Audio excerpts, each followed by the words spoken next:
Aujourd'hui, à Dimanche Navet... Ce film-là, c'est l'histoire d'un fermier nommé Farmer. Donc, fermier. Oui, Uwe Boll est un poète, poète.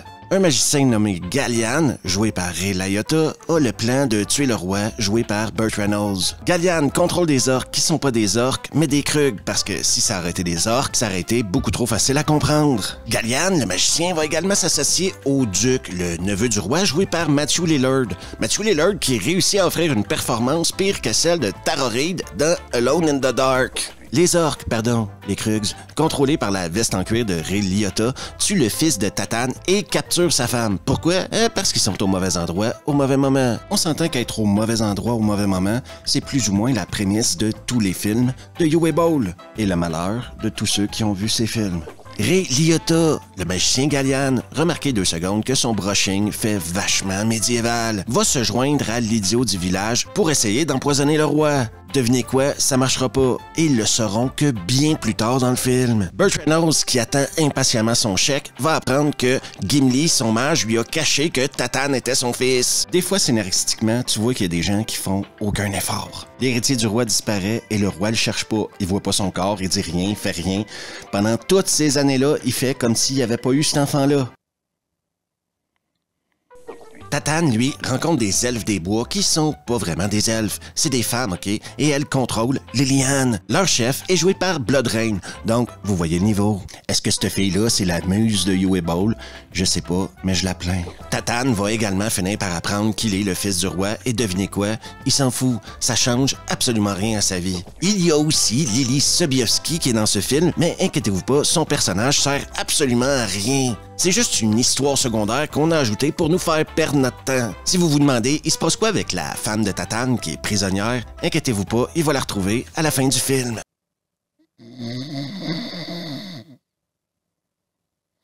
L'idiot du village, le duc, qui pense que le roi est mort, décide de prendre le contrôle du royaume. Il va donc s'associer aux orques, aux Krugs. Sauf que pendant ce temps-là, le roi et Tatane ont monté leur petite armée. Donc on va avoir le droit à une bataille dans la forêt. La bataille dans la forêt, on va y revenir plus tard parce que j'ai des choses à vous raconter là-dessus. Le roi va finir par se faire tuer par une flèche de l'idiot du village. Devinez quoi? Tatane est maintenant roi. Mais dans un film de Uwe Boll, être roi, ça veut pas dire grand-chose, ça change absolument rien à l'histoire. Il y a 2-3 personnes qui se mettent à genoux, mais on en parle presque pas. Maintenant, Tatane, il veut retrouver sa femme. Pour la retrouver, il doit aller au château de Gillian, Ray Liotta. Il décide donc de se rendre sur Mordor avec Bloodrain, Lily et Gimli. À un moment donné, dans ce film-là, t'es rendu au point où tu te rends compte qu'il copie ce qu'il veut, quoi. Oui, ici, c'est pas de l'hommage, c'est vraiment de la copie, souvent. Rendu dans l'antre de Gillian, on a le droit à un combat entre Tatane et Gillian. Et là, Gillian sort la puissance des livres. Je sais pas si on a copié Harry Potter, mais j'imagine que oui. Avec l'aide de sa femme, Tatane réussit à tuer Gillian. Et là, le film, il est fini. Après 127 minutes. Oui, 2 h 7 minutes de torture. De 2007, King Rising, au nom du roi. Et ça commence maintenant.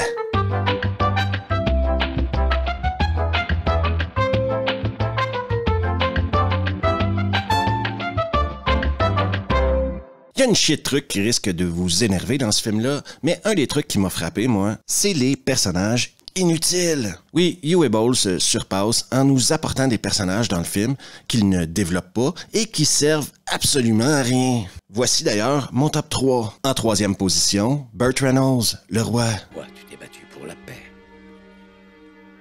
Le personnage du roi dans ce film-là ne sert qu'à une seule chose, mourir. Et la performance de Burt Reynolds est digne d'une performance de Burt Reynolds dans un film de Uwe Boll. Ces batailles m'ont fait perdre mon enfant. Elles m'ont aussi fait perdre le mien. En 2e position, Ron Perlman. Il joue un genre d'ami à Farmer, mais il sert à rien. Réussir à rendre un personnage aussi inutile que ça dans un film, c'est un secret que seul Uwe Boll possède. Et en première position, Lily Sobieski. Si vous voulez mon opinion, et ce n'est qu'une opinion, Lily Sobieski est dans ce film uniquement parce qu'il avait besoin d'une blonde sur la pochette. Épuisé, vidé. C'est seulement parce que tu es amoureuse, c'est normal. Son rôle est ridicule, ses dialogues le sont tout autant. Elle est la fille de Gimli et l'intérêt amoureux de Ray Liotta. Je suis complice de l'ennemi du roi. Mais votre père ne vous en accuse pas, il vous aime. Elle n'apporte absolument rien au film. Sa crinière blonde, bien sûr, sera sur la couverture. Courage. Certains diront, oui mais Steve, plusieurs films ont des personnages inutiles. Vous avez raison. La seule différence, c'est que Uwe Boll en a fait un art. Parce qu'en mettre un une fois de temps en temps dans un film, c'est une chose. Réussir à en mettre une chier dans un film que tu développeras jamais, ça, c'est la magie de Uwe Boll. Aujourd'hui, nous combattons pour le roi. Dans ce film-là, il y a également 2 batailles épiques. La première a lieu dans une forêt. Et oui, vous avez bien vu, dans ce film-là, Uwe Boll essaye d'amener des ninjas. Oui, je crois qu'il s'était baladé dans un magasin où ils vendent des costumes d'Halloween et il leur a acheté le truc le moins cher possible.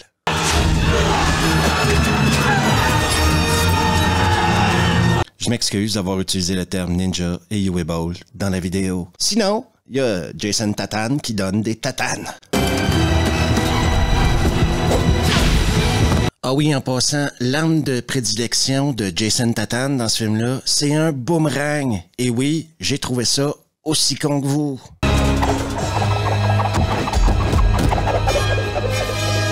Est-ce qu'on peut m'expliquer l'intérêt de mettre un orque en feu pour le catapulter sur un arbre?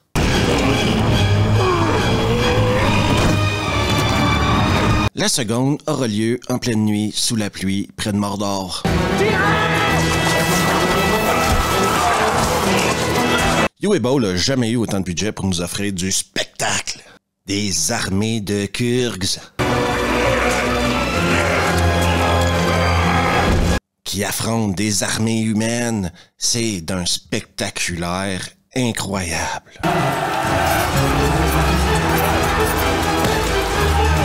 De tous les films de Uwe Boll, c'est sûrement dans celui-ci où il met le plus d'efforts pour les chorégraphies de combat, pour donner l'illusion aux gens qu'on est en train de regarder un film à gros budget. 60 millions, c'est quand même un gros budget. Mais c'est aussi le film où il y a plein de trucs hyper ridicules. Sincèrement, le jeu de câble dans ce film-là est débile.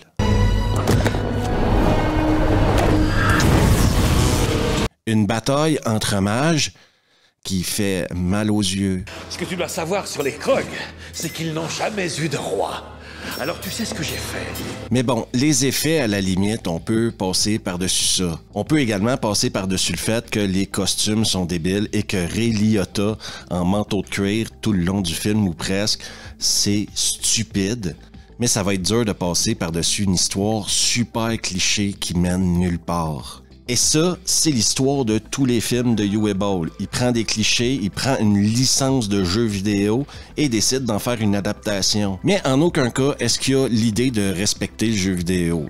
Il est pas dans le business de respecter les jeux vidéo, lui. À l'époque, il était dans le business de frauder le gouvernement allemand. Oui, parce qu'il pouvait obtenir des subventions et redonner ce qu'il pouvait après. Et apparemment, c'est comme ça qu'il a fait une chier de films qui pourrissent nos vies encore aujourd'hui. Et quand je dis pourrir nos vies, il y a des petites astérix à mettre là-dessus. Oui, parce que moi, je suis capable d'apprécier Blood Rain, Alone in the Dark comme des nanars. House of the Dead aussi. Excellent nanar. Là où j'ai un problème avec Au nom du roi, c'est que le mec essaye de copier plein de bons films et il n'y arrive pas. En plus, encore une fois, il y a trop de clichés dans ce film-là. Il y a une limite de clichés que je peux endurer en 2 heures. Uwe Boll est à la base un arnaqueur. Et avec Au nom du roi, il a réussi à arnaquer pour 60 millions, quoi. Je sais pas si je dois le détester ou le respecter. Parce qu'après ça, la plupart de ces films avaient des budgets de 20-25 millions. Je pense qu'ils ont compris à un moment donné que donner 60 millions à Uwe Boll, c'était exagéré.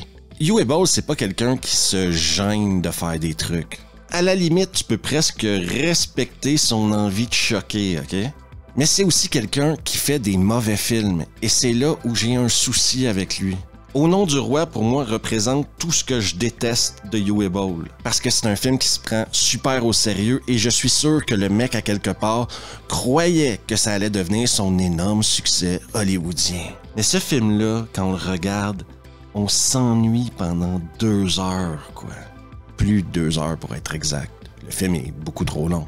Je préfère regarder un Deathstalker ou un Dahl l'Invincible que de revoir un jour Au nom du roi. Au moins dans ces films-là, tu t'amuses, quoi. Ici, toi, tu t'amuses pas en tant que spectateur et tu te rends vite compte que tout le monde qui a participé à ce film-là n'avait aucun plaisir. Tout le monde était là pour le chèque.